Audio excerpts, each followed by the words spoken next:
Hello, সবাই কেমন আছেন? আশা করছি সবাই খুব ভালো আছেন। সৌমিত্রা's ডায়েরির আরেকটা পাতা থেকে প্রবাসের ইতিকাহিনীর গল্প নিয়ে আমি সৌমিত্রা চলে এসেছি আপনাদের সামনে। Good morning. আজকের দিনটা ভীষণই স্পেশাল।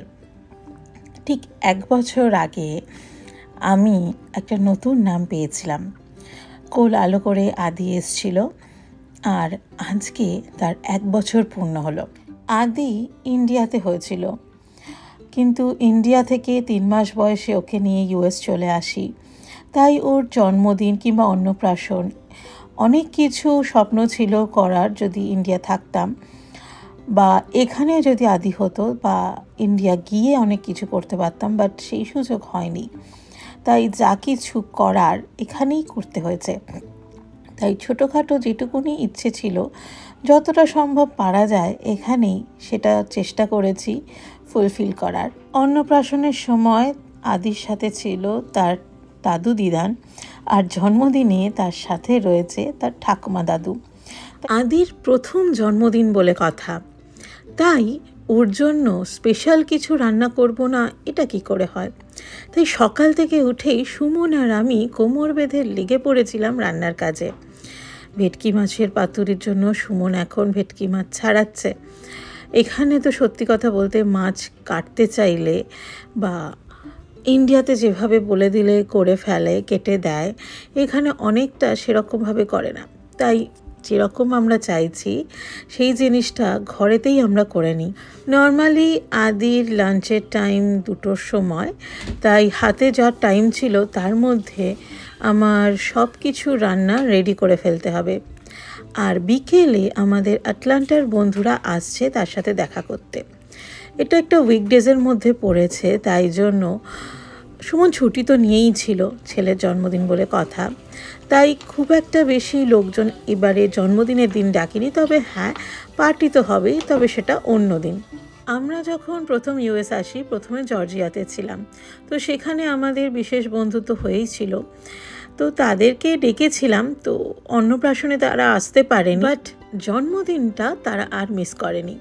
তাই তারা একদম ফ্লাইট ধরে জন্মদিনের দিনই চলে এসছে। যদিও তারা রাত্রে আসবে, সকালে ফ্লাইটটা তারা পায়নি। এখন আমরা অলমোস্ট সব কিছু রেডি করছি। প্রথমেই আদি যেগুলো খাবে হালকা ঝাল দিয়ে রান্না করে নিতে হবে, তারপর আমাদের বড়দের রান্নাগুলো করব। কিন্তু হ্যাঁ, প্রিপারেশন তো একই। এখন মামনি বাপি তো এসছে, আর আদির জন্মদিনও হচ্ছে। আফটার দ্যাট আমরা খুব শিগগিরই আবার ঘোরার প্ল্যানও করব। হ্যাঁ, এখন মা বাবাদের নিয়ে কিছু জায়গায় তো গেছি, আপনারা সবই দেখেছেন। এখন তাদের নিয়ে তারা কোথায় যেতে চায় সেটাই জানি। তারপর আমাদের সেই ট্রাভেল ব্লগটাও আপনাদের সাথে শেয়ার করব। আগের দিন রাত্রে আদির জন্য একটা জামা ফার্স্ট বার্থডে বলে লিখেছিলাম, আর ওটাতে আমি আর সুমন দুজনে আমাদের থাম্ব ইমপ্রেশন দিয়ে একটা হার্ট সাইন করি। সত্যি কথা বলতে আঁকার সময় এখন একদমই আর হয় না, কিন্তু ওর জন্য কিছু বানাবো না এটা হয় কি করে। তাই রাত্রিবেলা ঘুমিয়ে পড়তে আমি আগের দিন এটা রং করি, আর সুমন আমি মিলে এই থাম্ব ইমপ্রেশনটা দিয়ে জামাটা কমপ্লিট করি। পরের দিন সকালে ম্যাক্সিমাম ভাজাভুজি, ডাল আর যা যা রান্না করার ছিল সেগুলো আমরা টাটকা করে ফেলি। এইখানে আদির জন্য প্লেটে সমস্ত ভাজাভুজিগুলো রেডি করে রেখেছি, আর এখানে সব আমাদের রান্নাগুলো রয়েছে। একটু পোলাও করব ঠিক করেছি জাস্ট আদির জন্য, বাট প্রচুর প্রচুর প্রচুর কাজ বাকি আছে। আদি যেখানটা বসে খাবে সেখানটা সাজানো, তার সাথে রান্না। তাই সুমন এখন বসে গেছে বেলুনগুলো ফুলিয়ে দিতে। ঠিক একটাই করে উঠতে পারেনি, বাট 2:30-এর মধ্যে ওকে সবটা কমপ্লিট করে দিতে পেরেছি। আমি জানি না পুরোটা তো খেতে পারবে না, কিন্তু হ্যাঁ, প্রথম জন্মদিনে সাজিয়ে না দিলে কি আর ভালো লাগে। তো পিছনে ব্যাকগ্রাউন্ডটা অল্প একটু ডেকোরেশন করতে পেরেছি, পুরোটা কমপ্লিট হয়নি। বাট আমি যখন ভয়েস ওভার দিচ্ছি পাশে চলে এসছে একজন এটা ওটা করতে। তো মাঝে মাঝে এখন যদি এটা ওটা শুনতে পান তাহলে বুঝতেই পারবেন পাশে উনি রয়েছেন আর নিজের ছবি দেখছেন আর এটা ওটা করছেন। তো যাই হোক, আদির জন্মদিনে ওকে সবাই মিলে সাজিয়ে দিয়ে আমরা ওকে এখন আশীর্বাদ করছি, আপনারাও ওকে আশীর্বাদ করবেন। আদি যে হলুদ সাদা পাঞ্জাবিটা পরে আছে সেটা ওর দাদু দিদা প্রথমবার নিয়ে আসে এখানে। আমি বলেছিলাম জন্মদিনের জন্য আনতে, আর আমি এটাতে ওর জন্য একটু কলকা করে এঁকে দিয়েছিলাম যাতে ওর জন্মদিনে পাঞ্জাবিটা সুন্দর করে পরতে পারে আর আরও ভালো লাগে। তো ওর গায়ে এখন সুন্দর ওটা ফিট হয়ে গেছে, আর ও এখন কি খাবে বুঝে উঠতে পারছে না, কিন্তু সবার প্রথমে পায়েস মুখে দিতে হয়। তো অন্য সময় যে বেগুন ভাজা, ডাল, ভাত, মাছ খেয়ে নেয়, আজকে যখন ওকে সবার প্রথম পায়েসটা খাওয়ানো হয়েছে, ওনার জন্য আর বাকি সব কিছু বেস্বাদ, কিচ্ছু আর খেতে চায়নি। কোনো রকমে আর কি করা যাবে, একটু পায়েস খাইয়ে দিয়ে একটু পরে দুধ খাইয়ে দিয়েছিলাম, আর এই খাবারগুলো রেখে দিয়েছিলাম অল্প অল্প করে, রাত্রিরে হোক কিংবা পরে দুদিন ওকে একটু একটু করে হলেও খাইয়ে দিয়েছি।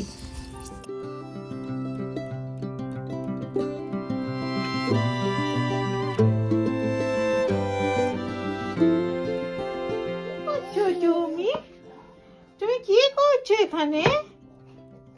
গোটাই আচ্ছা, আটা নিচ্ছ? কি নিচ্ছ তুমি? আচ্ছা, আমার সংসার গুছিয়ে দিচ্ছে গো। হ্যাঁ, ঢাকনা দিয়ে দাও, ঢাকনা দিয়ে দাও। ওরে বাবাজি। আদির খাওয়া হয়ে গেলে আরও একটা বড় কাজ বাকি আছে, সেটা হলো বিকেলেও যে কেকটা কাটবে সেটা বানাবো। তাই আদির খাওয়া হয়ে গেলে আমরাও চটজলদি খেয়ে নিয়ে কেকটা বেকিংয়ে বসিয়ে দিয়েছিলাম। ওর জন্য আজকে একটা চকলেট কেক তৈরি করছি, আর তার সাথে সেটা সুন্দর একটা টেডি বিয়ার থিমে ওটা বানাবো, সেটা আপনারা দেখতেই পাবেন। যেহেতু এত কাজ ছিল আর একা হাতে সবাই মিলে করেছি, তো ভিডিওটা করার দিকে খুব একটা বেশি সময় পাইনি, কিন্তু হ্যাঁ, যতটুকু চেষ্টা করেছি ছোট ছোট ক্লিপস আপনাদের জন্য আজকে আমি ক্যাপচার করেছি। আর মা বাবারাও যখন এই ভিডিওটা দেখতে পাবে তাদেরও ভালো লাগবে। তো সেই হিসেবে এই ব্লগগুলো করা, আমাদের আত্মীয় পরিস্বজন, বন্ধু বান্ধব, মা বাবা, আর তার সাথে আমার সৌমিত্রাস ডায়েরির সমস্ত সদস্যগণ, সবার জন্য ভিডিওটা করার জন্য ছোট ছোট করে যতটা পেরেছি ততটা করে আপনাদের সামনে আজকে তুলে ধরছি। তবে হ্যাঁ, এই বড় কেকটা আদি কাটবে ঠিকই, কিন্তু ওর জন্য স্পেশালি আরও একটা কেক বানিয়েছি, যেটা শুধুমাত্র ও নিয়ে খাবে, চটকাবে, যা ইচ্ছে তাই করতে পড়ুক, কোনো বাধা নিষেধ নেই। কিন্তু এই বড় কেকটা সবার জন্য বানানো, তাই অল্প একটু করে কেকটা কাটা হয়ে গেলে এটা সরিয়ে রাখবো, আর আদিকে ওর স্পেশাল কেকটা জন্মদিনে দিয়ে দেবো, যেটা ও এখন ট্রেতে থাকবে, এবার ও কী করে সেটাই দেখার। এইভাবেই ছোট্ট করে আদির জন্মদিনটা আজকে সেলিব্রেট করলাম। হ্যাঁ, ইন্ডিয়ায় থাকলে হয়তো আরও বড় করে পরিবার পরিজন, বন্ধু বান্ধব, আত্মীয় স্বজন সবাইকে নিয়ে আরও হয়তো হুল্লোড় হতো। খুবই মিস করছি সেটা, আর আশা করছি সবাই সেটা বুঝবে। হ্যাঁ, ওইটা একজন দেখছে নিজেকে আর দেখতে দেখতে এটা করছে। তো যেটা বলছিলাম, হ্যাঁ, যেটা দেশে থাকলে, নিজের বাড়িতে থাকলে যে জিনিসটা হয়, এখানে থাকলে সেই জিনিসটা হয় না। তাই বিদেশে থেকে, প্রবাসে থেকে নিজের মতো করে যতটা করা যায় আনন্দ কিংবা যে স্বপ্নগুলো থাকে ছোট ছোট, নিজের হাতেই সেগুলোকে বাস্তবায়িত করতে হয়। আর সেটাই আজকে আদির জন্মদিনে আমরা সবাই মিলে করার চেষ্টা করেছি। আদিকে এবার কেকটা দিয়ে দিয়েছি, এবার কেকটা নিয়ে কী করে দেখা যায়। কোনো আদি সেরকম কান্নাকাটি শুরু করেনি, তো ও যতক্ষণ কেক খাচ্ছে বা কেকটা নিয়ে এনজয় করছে ততক্ষণ আমরা সবাই মিলে কয়েকটা ছবি তুলে ফেললাম, আর আপনাদের জন্য ক্লিপটা দিলাম যেখানে আদি কী করছে কেকটা পেয়ে সেটা দেখানোর জন্য।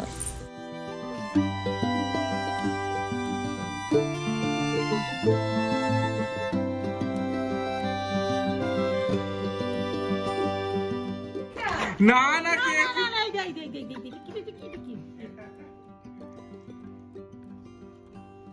উল্টোপাল্টা জিনিস দিলেই হবে, আমি কি জানি না কি করতে হয়? হ্যাঁ, বেশি মজে। এটা আবার সরিয়ে দিই, ধান তো ওইটা নিয়ে খেলবো, এই দুটো।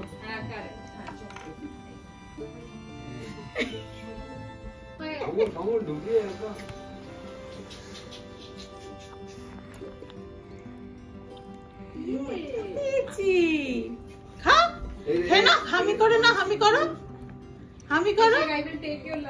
আজকের মতো তাহলে ব্লগটা আর বাড়াচ্ছি না, এখানেই এন্ড করছি। সবাই আদিকে আশীর্বাদ করবেন, আপনারা সবাই আদিকে আশীর্বাদ করবেন যেন বড় হতে পারে, সর্বোপরি একটা ভালো মানুষ তৈরি হতে পারে, যেখানে ও সবার সাথে থাকবে, সবার পাশে থাকবে আর সবার আদরের হয়ে উঠবে।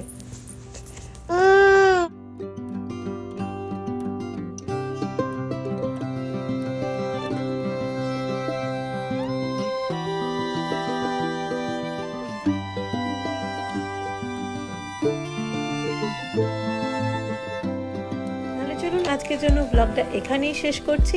সবাই খুব ভালো থাকবেন, হাসি খুশি থাকবেন। দেখা হচ্ছে খুব শিগগিরই পরের ব্লগে।